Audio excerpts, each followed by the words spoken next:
So the NFL draft night one happened, and I'm not going to break down every single draft pick. I'm not going to, I don't think I need to do all 32. No, and I'm not. And I will start this by saying congratulations to everyone that was drafted. Definitely deserves to be drafted, and shouts out to everyone that's going to be drafted in the next few days. It's definitely an honor and a privilege to be drafted in. Whether you're drafted in the first round or you're drafted in the fifth round, you're drafted, and that is an accomplishment in of the same that a lot of people, most people in the world, have never accomplished and will never accomplish. So, congratulations to all the people that were drafted, and even the people that go undrafted that still make it to the league. It's definitely a privilege and definitely deserving. But what I'm going to do is I'm going to give some winners from night one of the draft and losers. There was a lot of one of the biggest reasons why I don't like doing mock drafts is because there's so much movement that can happen in the draft. And as we saw this year, there was a lot of movement from the third overall pick, the fifth overall pick. There was just movements all over the place as far as trades, as far as people moving up and down. So I don't really like doing mock drafts because there's really no way that it can even be close to accurate outside of maybe the first overall pick because just the movement that happens. And one of the biggest questions that were coming that came in or that was asked coming into the draft was who was going to go number one. It was pretty much between one of three people: Bryce Young, C.J. Stroud, and Anthony Richardson. And of course, Bryce Young was the one that, and you kind of knew it was going to lean towards Bryce Young. There's no great options, and I will say I'm not, and that's no offense to Bryce Young, but to me, I don't think these are generational quarterbacks. I could be wrong, and I hope that I'm wrong. I think Bryce Young was the best quarterback in this draft. I just don't know. I don't know if he was. If he's going to change an organization. I do know that he's the first quarterback that the Panthers have drafted number one since Cam Newton, so that could be a thing. But again, when you look at someone like a Bryce Young, when you look at someone like a C.J. Stroud, and all the quarterbacks in this draft, honestly, I don't know if there's any generational talents. But I do think that Bryce Young was worthy of being the number one overall pick. And I think he is the best quarterback to come out of this draft, in my opinion, seeing as the success that he's dealt with. And there is something to be said, and I think that it's true that when you play in the SEC and you play for a team like Alabama, you're going up against the closest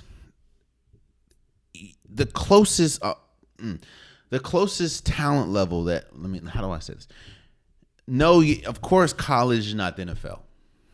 But I think that when you play in the SEC and you play against some schools like a Auburn, like a Florida, like when you play the big schools and you play those schools that, football is life and just down south in that conference, I think you're playing to the closest iteration of the NFL you can in college. I don't think that there's not a college team that would win against an NFL team, in my opinion. Even if you talk about the Alabamas, it's just a different level once you get to the NFL.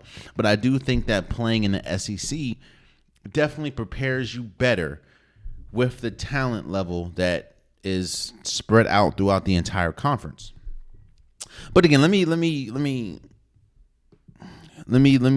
get on to my winners and losers. Let me talk about the first winner. The first winner, of course, in my opinion, is obvious. That's the Houston Texans.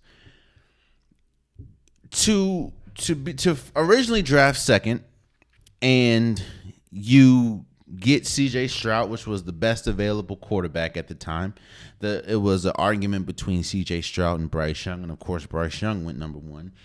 So you get C.J. Stroud. And then you make a blockbuster trade to to get the third overall pick, and you get what a lot of people are debating as the best defensive player in this draft, and Will Anderson, I think that's a win. Now, I do understand what people are saying when they go a team that's rebuilding. You know, the last thing you want and the last thing you can afford for a rebuild is a bunch of trades. You want to stockpile as many draft picks as possible, and you want to be as good as possible. So that means you get more draft picks. But I say this: the Texans have a lot of issues. Don't get me wrong. There's a reason why they were originally second overall pick. They're not that good. And you address your two biggest problems, which of course was the pass rush situation and the quarterback. I think that is a win. And you got you can argue two of the best players in the draft. There's of course a debate about CJ Stroud and Bryce Young, but you got at least one of them, and you got arguably the best defensive player in the draft. I think that's always going to be a win. No, and yes, you did have to give up a lot, and it is for people that like to stockpile draft picks. I get it, like the Oklahoma City Thunder in basketball. I understand, but those you trading up was big, but you swung. And you hit two home runs back to back, which of course is C.J. Stroud and Will Anderson Jr. So I think that the Houston Texans are winners. And let me go to my first loser. Boy, in this one, bruh, Washington Commanders, man.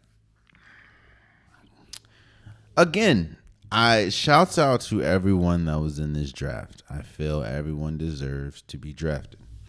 And I'm not really talking about the player as much as the pick and the position of the pick.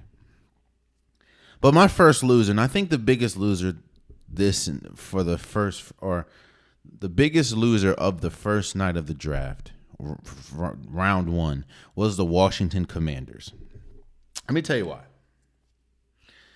Washington finds themselves sort of in the same boat that the Texans find themselves in. The only difference is, of course, the Texans are worse. Washington has a lot of holes that need to be filled. They right now have the quarterback position, because if you think, and trust me, it'll be different, of course, if the Washington Commanders had a Lamar Jackson. Well, obviously they do not. It'll be different if the news coming into the draft wasn't that Washington declined the fifth-year option for Chase Young, and a player like Chase Young and Montez Sweat could be traded on draft night or during the draft.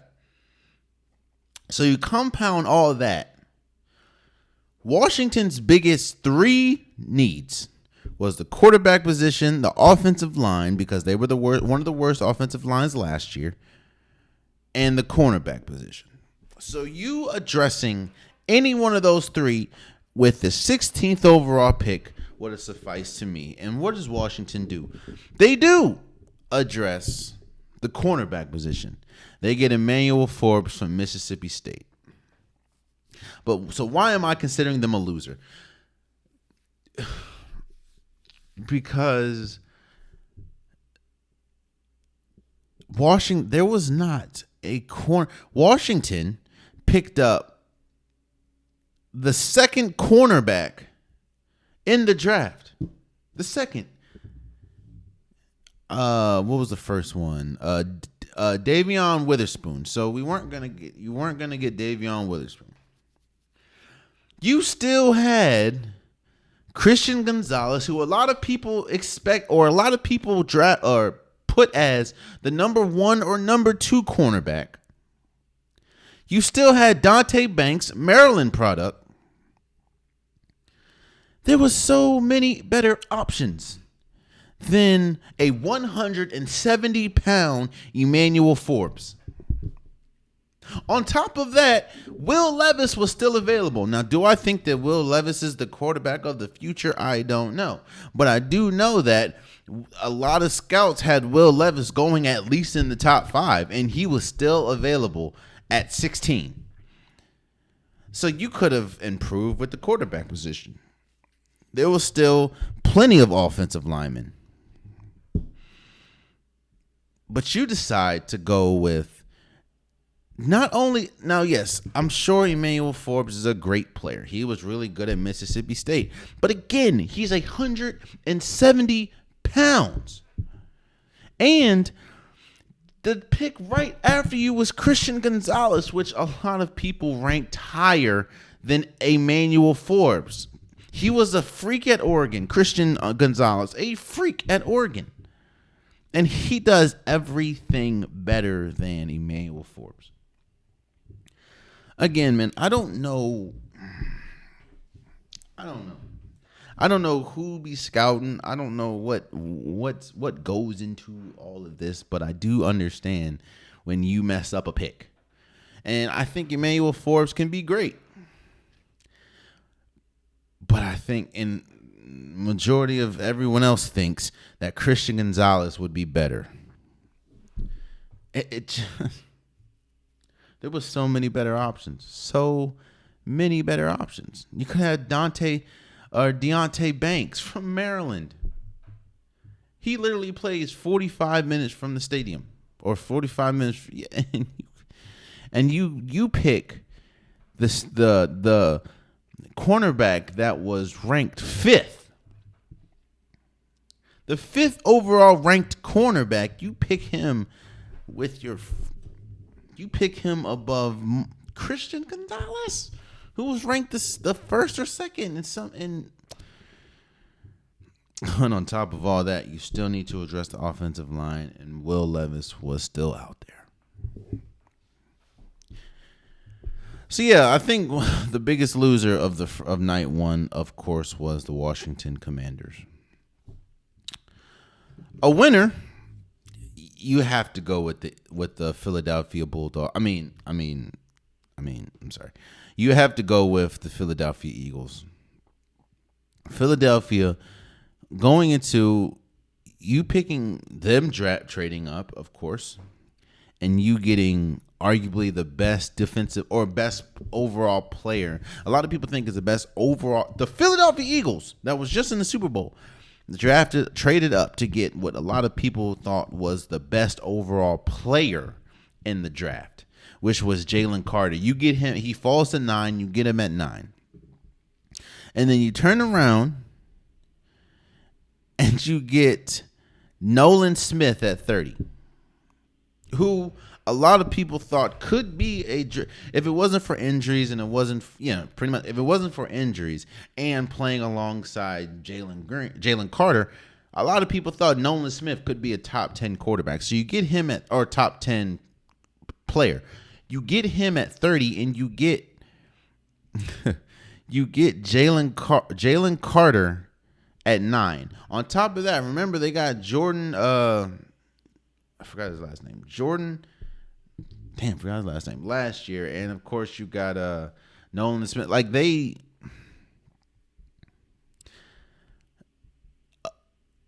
one of the biggest when we just talked about Washington and then you look over and see Philly, both of them are doing things completely different. And to me, both teams are moving in completely different directions. One of them is going down, one of them is going up. That is very smart. You looking and realizing, we have to make some trades, but there's a way that we can get arguably the best player in this draft at 9, and especially at a position, the defensive tackle, that Philly needed a huge increase. And then on top of that, you look in Nolan Smith, who's an edge rusher, which another position that Philly needed help on. You get him at 30. Again, it's just it shows attention to detail, and it shows one organization. Again, we just talked about Washington, in my opinion, being the biggest loser, not really reading the room and not understanding if you're gonna pick that position, why don't you pick the best person available? And they didn't do that. Philly saw the needs that they have and realized that they could get the best player, arguably, in this draft. If it wasn't for off the field issues, Jalen Carter could have went number one in a lot of drafts. And they went to go get him at 9. The Philadelphia Eagles is probably one of the biggest winners of the night. Another loser has to be Will Levis. And don't get me wrong. Again, I'm recording this. I'm sure Will Levis will probably go in the second or third round. I'm recording this, so I'm not, or on Friday afternoon, so I'm not really watching the draft.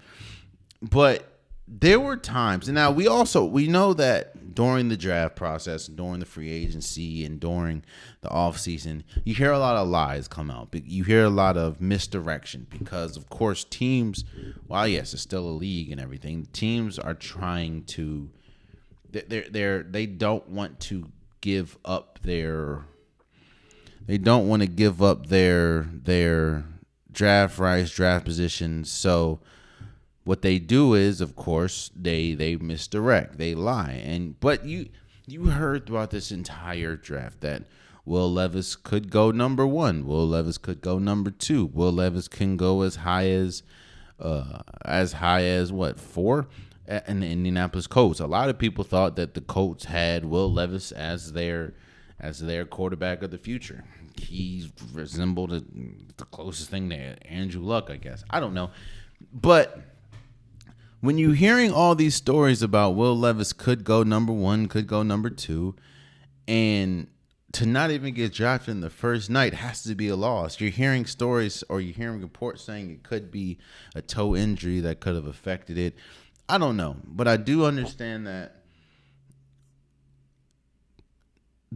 there's a reason why you were invited to night 1, because a lot of people that get invited to night 1 have a very strong possibility of getting drafted. And for him not to get drafted the first night is definitely a loss, especially when going in. A lot of people had him going as high as 1.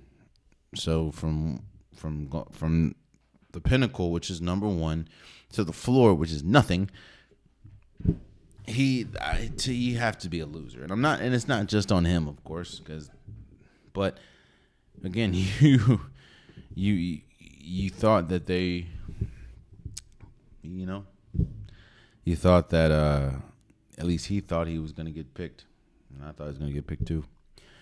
And I guess my last winner, I'm going to have to go with the Green Bay Pack. Go with the New Orleans. Oh, New Orleans? What am I talking about? For my last winner, I'm going with the New England Patriots. You got arguably the best cornerback in the draft, and you're putting him under Bill Belichick's tutelage, and of course that defense that we know, which is a pick after Washington. And they got, man, shouts out to the Patriots. Again, shouts out to everyone that gets drafted and able to change the trajectory of your family and everything. So congratulations to everyone that gets drafted. And those are my winners or losers. And again, I feel everyone that gets drafted deserves to be drafted. Oh, man, you stayed to the end of the video. I appreciate you. If you like what you saw, be sure to hit that subscribe button so you'll never miss any content from your boy. You can also go back and watch past episodes, past clips, and don't forget that the Unpopular Podcast, new episodes drop every Wednesday and Saturday. Appreciate you.